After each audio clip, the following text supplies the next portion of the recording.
This video is going to be my reaction and commentary to the announcement, I believe on Friday, that the Ravens hired Declan Doyle, 29-year-old offensive coordinator coming over from Chicago. Obviously, fills one of the most important coaching positions that the Ravens still had. He's 29 years old, a guy who will call plays for the first time at the NFL level. Even though he was the offensive coordinator in Chicago last year, it does feel weird a little bit to call it last season because we still have one big game left to play, right? Obviously, the big one, the Super Bowl between the Seahawks and the Patriots. As far as Doyle goes, what I'm going to do here is examine and talk about what I think he could bring to Baltimore. Also go over some of the play concepts that were utilized in Chicago between him and Ben Johnson. Some of them are Sean Payton ideas. They're things with which I'm extremely familiar, to be honest with you, from Ben Johnson's time spent in Detroit. I think there's reason for excitement in Ravens fans by taking someone with the experience that he has, the progression, coaching with Sean Payton in Denver for 2 years, moving on to Chicago under Ben Johnson. Of course, they were on the headset together, I'm sure. Ben Johnson, one of the best play callers in the NFL. His arrival in Chicago obviously helped them go from 5-12, a real abomination in 2024, to 11-6 this past season, and in fact, extremely close to making it to the NFC Championship game. Their offense averaged 26 points per game.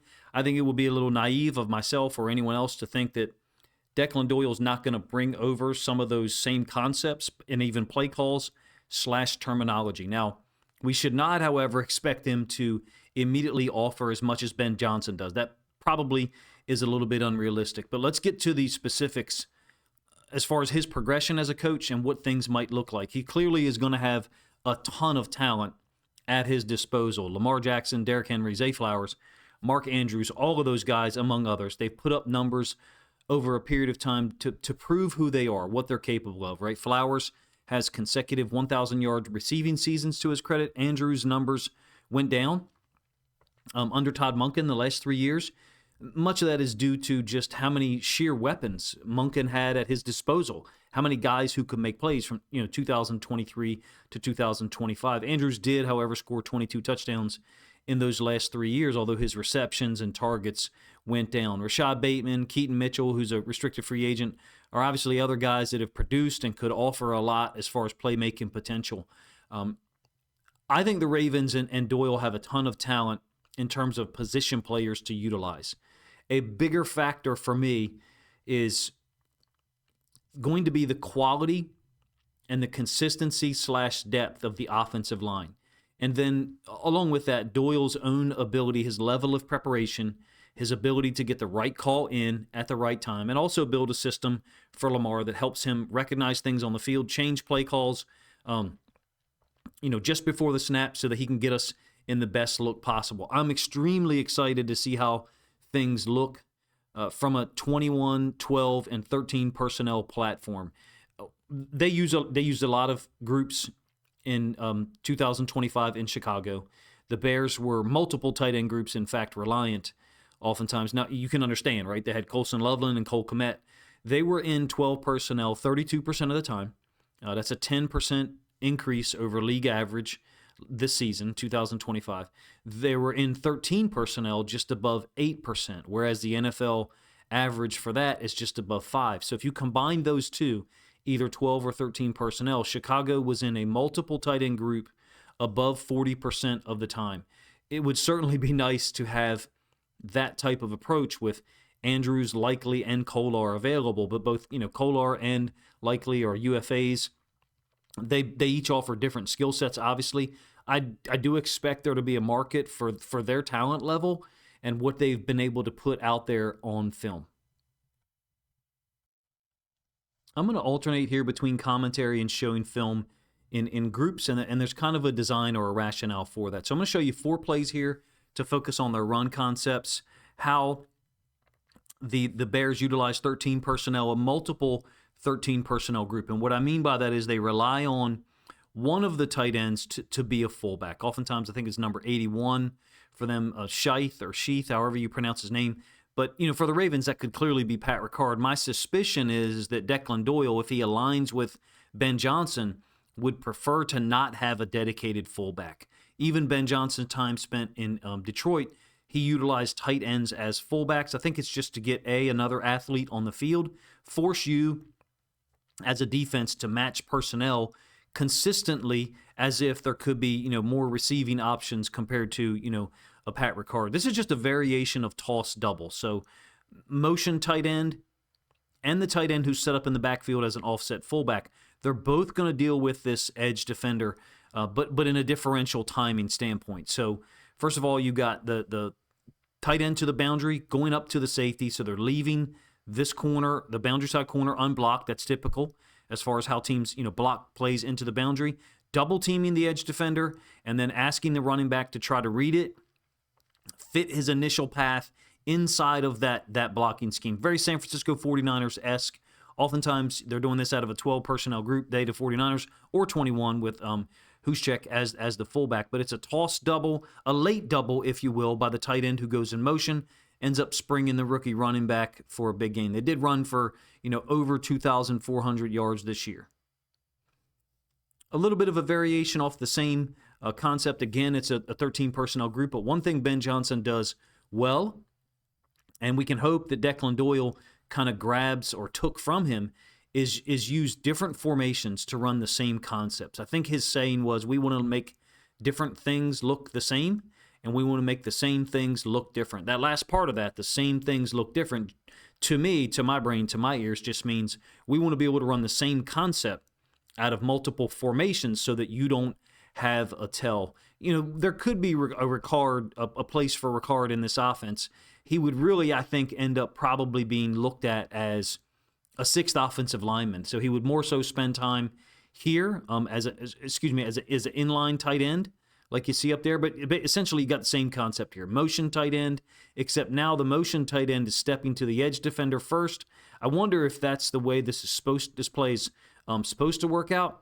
I feel like the tight end is actually supposed to get out to the boundary side corner, which is where he ends up veering off to. Look at the way, because these guys do this so much, this kind of late double, they handle the timing here really well. I'm talking about 85, Kmet, stepping up, collisioning his own man for a moment, and then veering out to the corner, 81 adjusting and leading, I think it's Roschon Johnson, through the hole. Same concept as I showed on the previous play.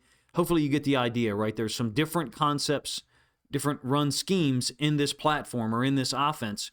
Of course, Declan Doyle could look at the film of what we did last year under Todd Monken, the last couple years under Todd Monken, and keep some of those concepts. I do not think you've got a guy, if he stays true to the Ben Johnson mold, you don't have a guy who's going to say, we're going to be all gap scheme, we're going to be all zone.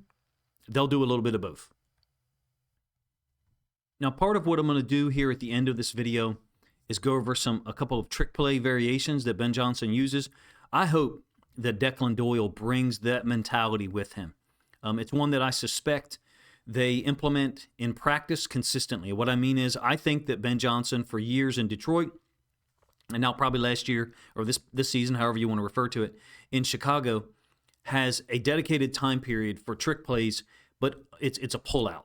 So he doesn't utilize 14 or 16 guys to handle the football. He only uses a core group on those trick plays of about 6 or 8 guys at most, probably closer to 5 or 6. And I have suspected for a while he was in Detroit, I should say, that Ben Johnson utilized those guys in a pullout, either before practice or take them into a separate location on the field while everyone else is doing their regular offensive practice. Those guys are practicing dedicated, specific trick plays that only they will be asked to execute in the game. This is one of them. It's my favorite one. It's borderline unstoppable. I call it Splitback's sweep, kind of getting away with one there a little bit in that, this is not a running back. A true Splitbacks would have a second running back, at the same depth or similar depth as DeAndre Swift here. So I'm kind of getting away with this, but the reason why I feel comfortable doing that is because this is actually the scheme for a Splitback sweep. The difference is they've moved this fullback, really he's a tight end, they've moved him up closer so he can cut this defensive end. I'll show you the aiming point when you get the end zone angle. In addition, you've got a pin down or a down block by the tackle on the 3 technique, and then the guard pulling out in front. This is really easy. I mean, I've never seen this play really get stopped, to be honest with you. During his time in Detroit, it requires you to have a guard or guards who can get out there in front. You guys understand what I'm saying? They've got Jonah Jackson here, a veteran, expert, versatile offensive guard who actually got all-pro votes this year. I'll have some commentary about the offensive line, what I think Declan Doyle could try to do here. You can see the conflict that's created, and it's only with one running back in the backfield. There's no threat, obviously, there for that tight end to get the football at all. I call it Splitback's sweep. The Lions really started using it, I think, in 2022, the Week 1 game against the Eagles, 2022, and lo and behold, Philly actually stole this one and used it in the Super Bowl that year. The Chiefs actually stole this one and used it against the Eagles that year in the Super Bowl during their win. This is the same play from the end zone angle. Talking about the tight end / fullback here, his aiming point. It's like the thigh board, the upper portion of the knee for the near side defensive end or edge defender. The path of the running back, they actually have Swift a little bit lined up a little bit deeper than normal, and his job is to time up or get behind this pulling guard, Jonah Jackson. Oftentimes the receiver will block the safety and leave the corner unblocked. In this case, DJ Moore ends up engaging with the corner. I think the corner got in his way, and so the safety ends up being the guy who's unblocked, and it didn't matter because Jonah Jackson's got leverage on him. I mean, if the safety dives inside, it's easy touchdown outside for Swift.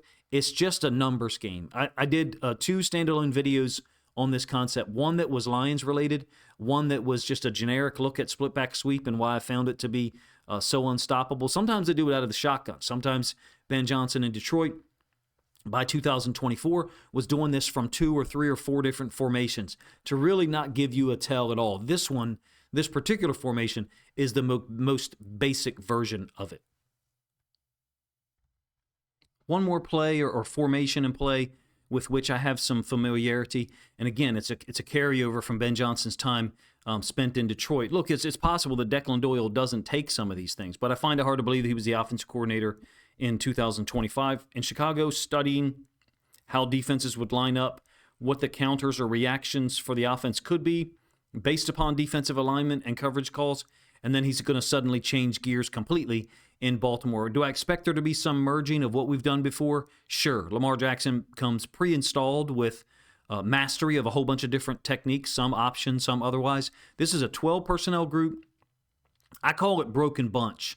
And just like with the previous video about the previous play, about splitbacks, I've done a video on this one as well, broken bunch. I did one in 2024, and I actually did one. Detroit utilized it in their Week 3 win against Baltimore this season. The reason why I call it broken bunch is, quote, these two guys, quote, should be here attached to the tight end to create a bunch set. Basically, something like that as far as where their helmets are. And so I call it or consider it to be broken because these two guys are distended or separated from the formation. They're further away from the tight end than they would be in an actual bunch formation. Hopefully explain that in a way that makes sense. They got a lot of plays out of it. One of them is this outside zone where everybody's working to the bunch side. And what they've done is they've controlled the look oftentimes by getting the 3 technique to the side where they had 2 tight ends originally and the 1 technique away. The Saints are being non-compliant, however. They're in basically like a 3-4-5-2 look. So they've got a 3 technique here and here. I think they're doing a nice job of trying to match the formation. The only thing is the Bears do a really nice job of blocking this. The reason why I like this play concept, the way that it was run in Detroit, the way that it's run in Chicago, I found 3 iterations of it here in the 4 games that I studied over the last, probably 14, 16 hours, is the way they deal with the backside D-end. Oftentimes, you're going to get the quarterback booting and the backside D-end unblocking. They usually use this second tight end to kind of try to dig him out of there, give him some resistance, and, have the decision to make in the process. Am I going to jump upfield to go to the quarterback, or am I going to fight down the line of scrimmage? I think all they're doing is, by engaging or trying to deal with or dig out that defensive end there, is give some resistance so the running back has 2 or 3 or maybe even more possible places to go or pass to go to in order to find space. It's an outside zone concept to the broken bunch side. Again, I'll link up those videos in the description or as this video kind of premieres so you can see it. Here's what it looks like from the end zone angle. 2 tight ends. who are those two tight ends for the Ravens right now? We don't have them, right? I mean, Charlie Kolar would obviously be one of them. Mark Andrews, Isaiah Likely the other, but who knows if the Ravens are going to be willing, to pay for those guys. All of that's going to happen, quickly in the offseason once free agency opens up. But here's a look at the concept. Everyone's working in this direction from an offensive line standpoint. To our right, this tight end dealing with Chase Young, the defensive end on the backside, just trying to dig him out of there and preserve the ability for the running back to cut back there if that's the way that, this whole thing develops up front. It's not, a huge gain. And in fact, some of the plays that I show you during the course of this video aren't going to be tremendously successful, to be honest with you. It's just going to be me giving you some knowledge of what I think I have of the Ben Johnson / Declan Doyle offense, as it relates to the time that Ben Johnson was in Detroit and then those 2 years spent together in Chicago in 2025.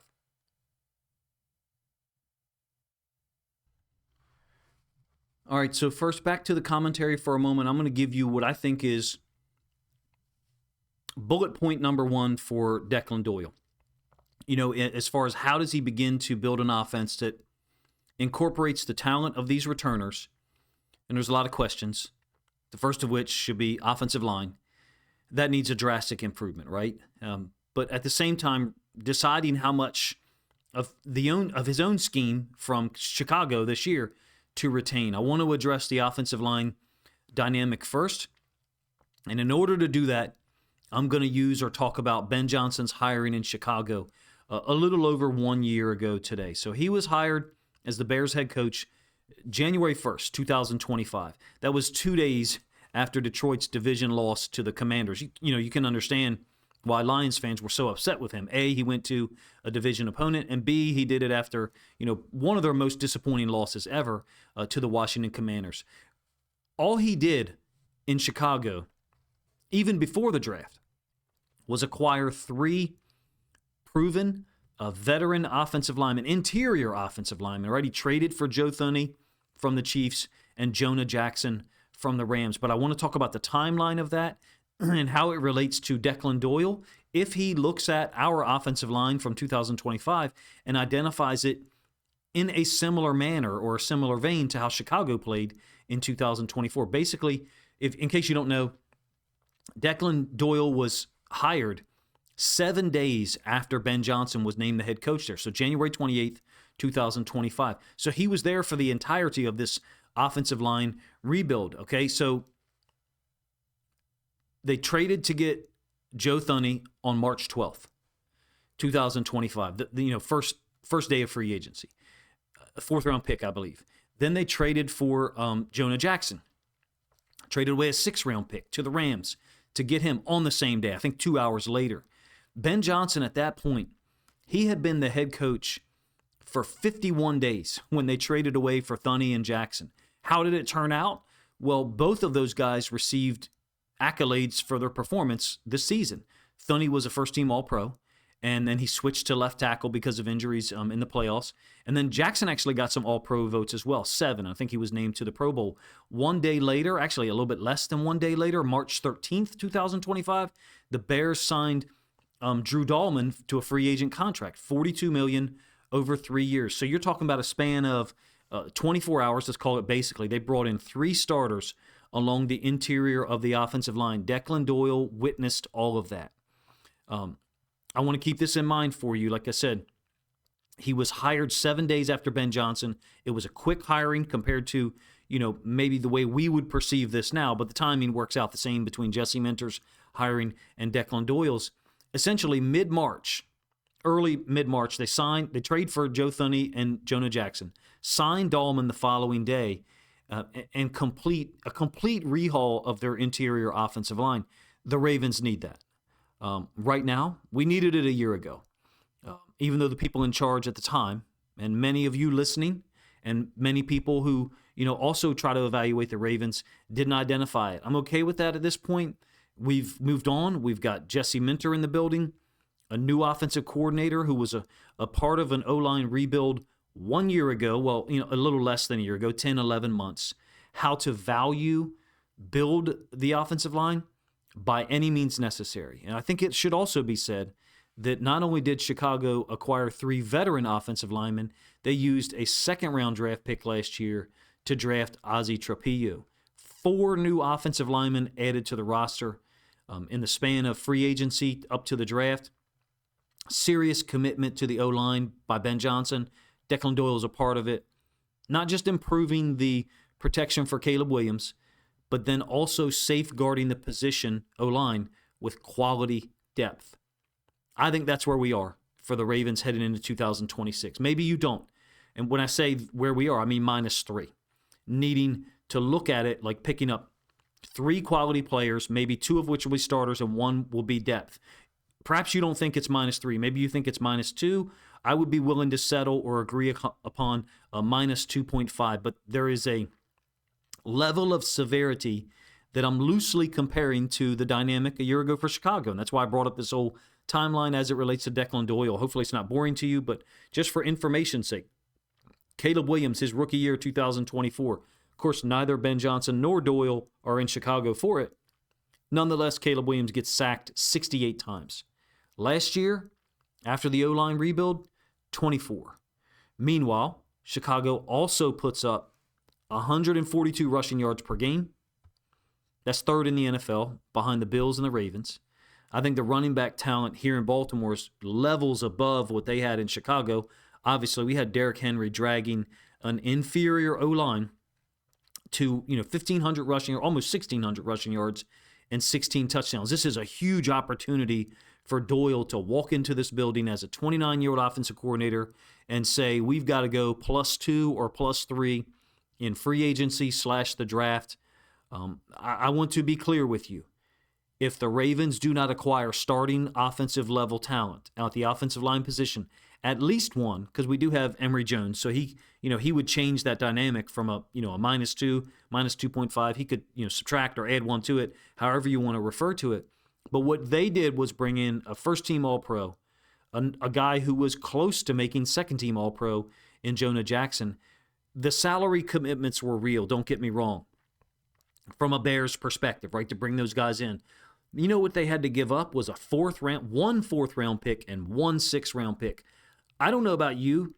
I would give up 2 or 3 times that draft capital to get a Joe Thuney and a Jonah Jackson available. Granted, they're veterans, quote, near the end of their career, so I understand that other people, would say maybe they wouldn't. I think as Ravens fans, we've been kind of conditioned to value draft picks because we have had some hits. We've had some returns on those investments. Fine, rightfully so, right? You can rebuild, restock your team every year.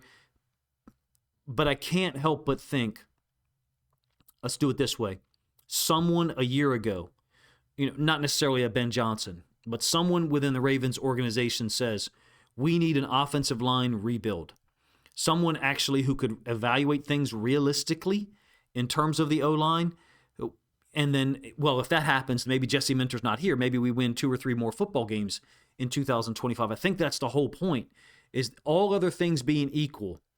If we had a top 5 O-line in Baltimore this past season, what would that have done? That should be the approach by Declan Doyle and the front office. I don't know if he's the guy, Doyle, to kind of stand in front of Eric DeCosta and Ozzie Newsome and Sashi and whoever else is there and say, hey, this isn't good enough.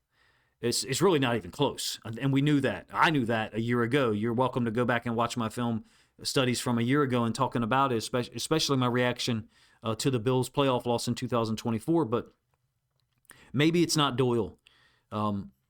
We have to commit more resources there and more salary. There's limitations from a roster standpoint and salary cap. I get it. But if you want to win, you've got pieces offensively. We pick at number 14.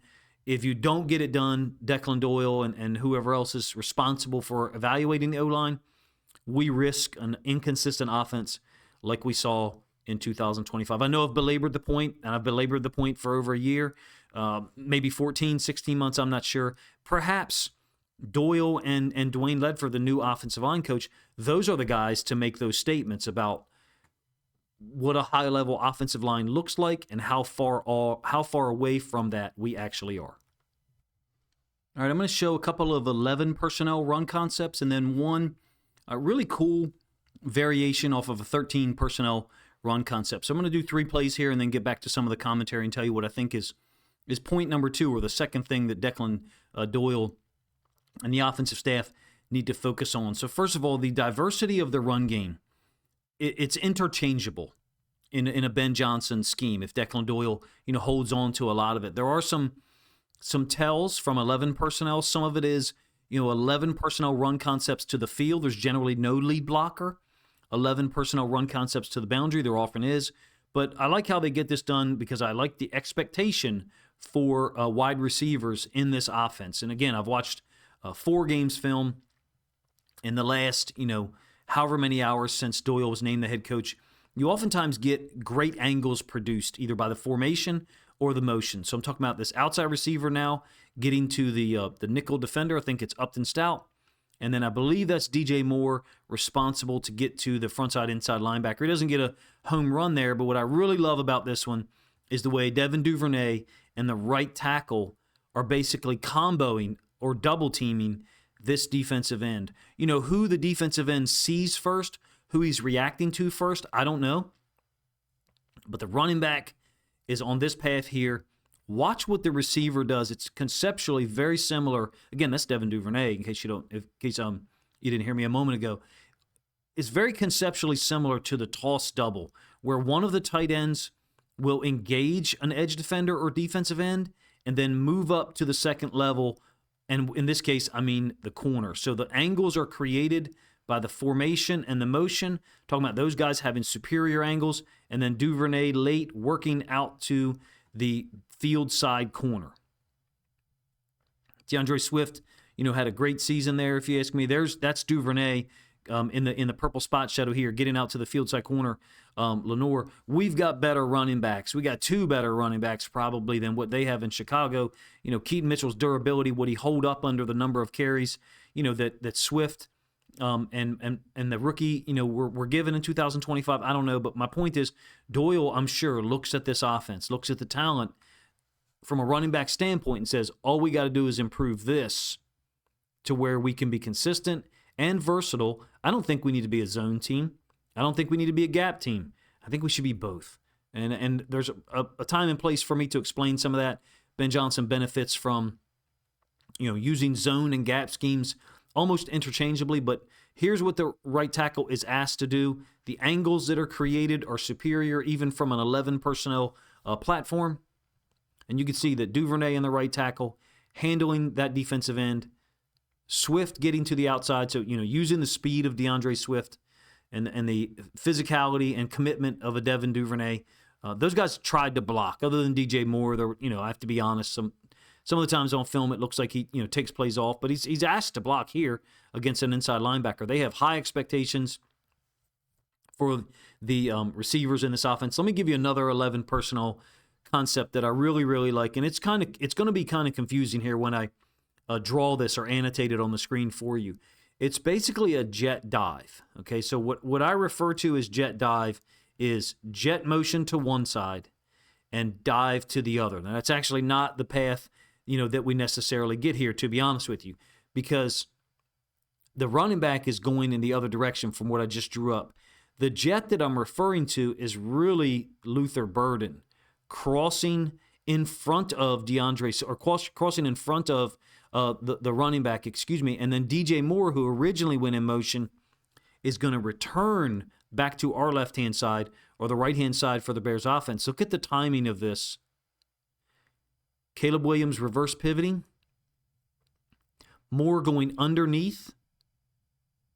So really what we're seeing here is creating eye candy with Moore, who's going to kick out or be responsible for that edge defender, and then Luther Burden running across here. They're trying to give these guys at the second level, linebackers, DBs, etc., they're trying to give them too many things to look at. It doesn't work from the context of this individual play, but I've seen this with the Lions dating back to like 2023, and it's always out of 11 personnel. What I mean is when the running back is going in one direction and there's a receiver crossing in front of his face, it's almost always out of 11 personnel. It's almost always a receiver who's got some speed. Think Jamison Williams in Detroit or Luther Burden here. Same play from the all-22 angle. Again, you got 2 guys crossing the face of the quarterback. It's kind of crazy. And the annotation looks confusing. Imagine how it looks to these guys. That's the idea. That's kind of the reason why I left that up there. Moore is on this kind of return motion, and he'll kick out the edge defender. Luther Burden's actually going to run underneath of that. It's unsuccessful in the context of what they got done. This is a first-half run concept. Green Bay did a really great job in the first half against Chicago, obviously. I mean, it's 21-3 at some point during the second quarter before Caleb Williams and those guys got started. But it's the return motion nature of DJ Moore and the hide concept opposite. Sometimes what you'll see guys leave because they're in man. I'm talking about this defender here, possibly playing man on Luther Burden. You'll see those guys leave or vacate, and then this downhill run concept, really hit big in that space because you've got vacated defenders. Hopefully I said that in a way that makes sense. It's obviously not the way, that it works out here, but the idea is threaten the edge with, some type of motion and then run the football in the other direction. That's why I felt comfortable calling it jet dive. Ben Johnson's almost very sequential in the way that he calls a football game at times. Finally, one more run concept. This one will be out of 13 personnel, and then I want to get back to some of the commentary about Declan Doyle's hiring overall. Again, the selection of plays that I have chosen here is not to illustrate the successfulness. It's to show you the diversity of the run game that Ben Johnson and Declan Doyle, utilized in Chicago in 2025 and how that could be changing things for the Ravens in 2026. So this is 13 personnel. Again, you've got a tight end lined up as a fullback, and there's going to be an arc release. And so an arc release generally means someone releasing outside, crossing a defender's face. In this case, he's crossing this defender's face. An arc release is oftentimes designed, or the intention is to get that defender to widen up.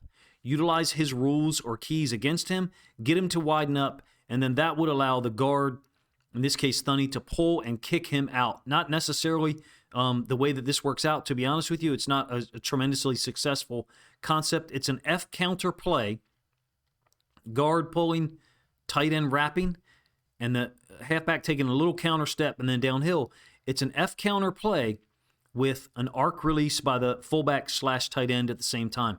Kind of intricate. You can see the design, probably better than I'm, attempting to explain. The idea here is you've got so many different concepts: inside zone, outside zone, duo, or stretch, gap scheme stuff, power. I wouldn't say that Chicago was a huge power team. Oftentimes F counters seem to be what Ben Johnson and those guys wanted to rely on. But it's a very diverse and versatile run game. And at the last segment of film that I'll show here in a couple of minutes will be about their reliance on or usage of trick plays. I talked about job number one for Doyle and Ledford, the offensive line coach, being addressing the offensive line position. Job number two, in my opinion, is implementing an off-season schedule that utilizes our returning players, not just teaches our returning players the offense, but utilizes them as part of the instruction. And the reason why I'm bringing that up is because of Declan Doyle's age. He's 29 years old. We need to engage our returning players, not just in the install from the perspective of, hey, I'm here, and that's great. Our guys want to win a Super Bowl, hopefully, right? Lamar, Henry, Andrews, Flowers, Ronnie Stanley, Kyle Hamilton, all of those. I'm talking about the offense guys generally. I think they need to be part of the instruction process and not just another, I'm talking about on day one, not just another player or guy who's out there to receive instruction. I know there's rules in the NFL about, when you can be there to participate in things. I think the player buy-in will be critical for a first-time guy calling plays. There's a lot about Declan Doyle's story that is unique. He was a college baseball player, I think, for one season, maybe two. Then a student assistant at Iowa in his sophomore or junior year of college. Worked his way through the coaching ranks, exposure to, and worked with Sean Payton, and then Ben Johnson last year. I'm going to compare him to Ben Johnson a little bit. They're both somewhat unassuming, right? Especially compared to NFL guys from a size and stature standpoint. But let me tell you, Ben Johnson, is incredibly organized, which is what we've heard about Declan Doyle, and Ben Johnson is obviously the guy in charge. There is no doubt when you see coaching film of him from practice situations or during the game. Is Declan Doyle going to be able to command everyone in the same way immediately? I don't know. I mean, he's not Ben Johnson coming over from Detroit from 2024 to 2025, whereas his offense had led the league in scoring in 24 with the Lions. He needs Lamar Jackson, Derrick Henry, Mark Andrews, Ronnie Stanley, Flowers, all of those guys totally bought in and there at every opportunity. That's going to make the process smoother, more powerful. And yes, to an extent, I am talking about Lamar, but also everyone on the offense. Defense as well as with respect to Jesse Minter's initial installs. I do know that Doyle coached tight ends in Denver under Peyton, and he's had experience with two high-level guys, Peyton and Ben Johnson, in charge of the offense, how they handle things. He's given a 3-year instruction period or segue, I guess, into the offensive coordinator position. He's got incredible responsibility and opportunity. At the same time, they're probably equal. I hope Lamar, Derrick Henry, and the leaders on this offense are there to support him and lead from the first chance they get to do so. Because in the end, especially for those two guys, Lamar and Derrick Henry, it's their legacy that hinges on a 29-year-old offensive coordinator and a first-time head coach, Jesse Minter, trying to get this team pointed towards that goal. The third and perhaps final point that I want to make from a commentary standpoint is a question or a thought, idea. I hope there's a lot of carryover to the Ben Johnson offense, but more so how he does things. I can probably only impart to you a small percentage of the process of his play calls during the game because of my own limitations, but I will be direct. He sets people up, and he sets people up efficiently, and he does it on a weekly basis. Basically, calls certain plays early in a game from this personnel group and a formation only to set things up for important moments later on, like a critical 3rd and 4 or 4th and 2. The whole issue of being willing to go for it on 4th down is also something that's going to be interesting to me. Did Doyle inherit that from Ben Johnson, or is he already a hardcore believer in it? Basically, Ben Johnson does not care. Similar to, he got that from Dan Campbell. Ultimately, those decisions will be Jesse Minter's, right, as the head coach. But when you spend a year with the Ben Johnson, 2 years with the Sean Payton, or any coach or leader in any field, it's a chance to improve your own understanding and processes and maybe change or alter your way of thinking. I hope that somehow Doyle is another guy like a Ben Johnson, and it's a high standard or high wish, I guess, maybe a little unrealistic, who can set you up in the first and the second quarter. Call this particular play, show you this look in order to get that reaction, that same reaction later on, and then whereby give you a trick play, if you will, later on, or something anomalous that will exploit it. As a defensive coordinator, you know that dynamic. The defensive coordinators in the NFL, of course, are aware of what Ben Johnson does, but it can still freeze them because they don't know which formation, they don't know which personnel group is the setup. They don't know what the sting actually is, or if there is one on the way. It's a dynamic that, again, I'm not sure I am capable of describing as a result of my own limitations, but I witnessed it first in 2023 when I seriously started to cover the Lions, and I would kind of track back, okay, on this critical 3rd and 4 in the 4th quarter, or this 4th and 2 to decide the game, or this 4th and goal from the 2, he ran this formation and this play. Hey, wait a minute, we saw that formation 4 times earlier in the game, but he never ran that play. It was almost as if he was feeding you a bunch of fastballs and sliders, to bring you the changeup, or to use a softball analogy, the riser, which baseball guys can't hit anyway, but to show you the rise ball later on, to really set you up, condition your brain, condition or train the eyes of the defense, and then exploit it later on. Again, I'm perhaps not doing a great job of talking about that dynamic, but it's something I feel like Ben Johnson over the years has done a fantastic job of, and I hope Doyle brings it to Baltimore. The final part of this video, and I've only included 2 plays here, but I could have used 22 if I went back to Detroit Lions film, is utilization of trick plays. This is one that I think many people will remember. The trick play bag in a Ben Johnson scheme. It's a huge bag. It's very diverse.